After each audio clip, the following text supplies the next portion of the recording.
Okay, on to the next series. Now we're going to look at how to use forms, how to structure a form correctly. And then after that, we're going to learn how to collect user data and how a submit button works in a form and where it should go and all of that. But right now, I'll just show you what a form should look like. So on the left here, I have a very basic form with no submit button yet. On the form itself, I have an attribute called action.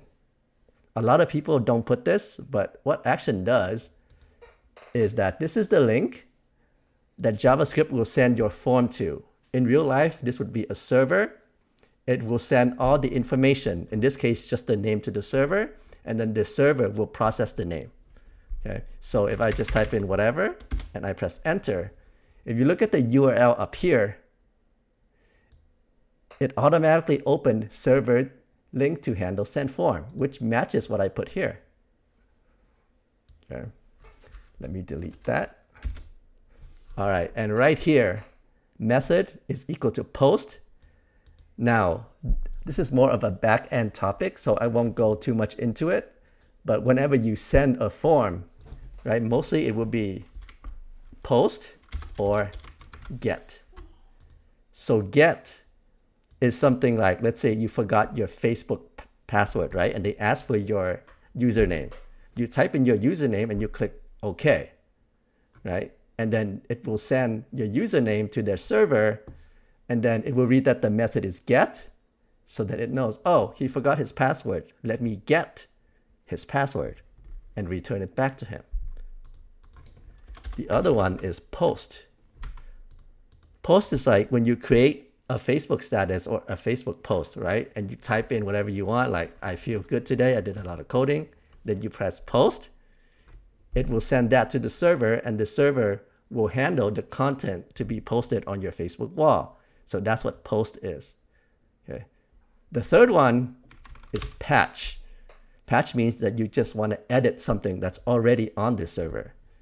Now you know why game patches are called patches, right? Because they're just updating things. Okay, I'll just change this to post. And if you don't put anything, it defaults to get. Okay. All right. And then here you see that I have an unordered list. And that's the convention when you are doing forms, especially if you have multiple text boxes instead of just name. Let's say you also have like birthday and all of that. And those will be handled by the unordered list. And it's just this way because once you start to style it, having it as a list actually helps a lot. Now let's look at what label means.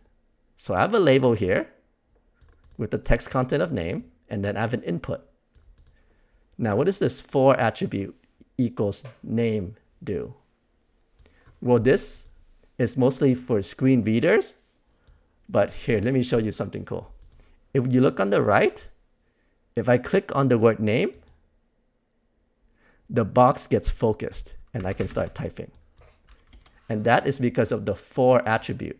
For, and then whatever you put here has to match the ID of your input.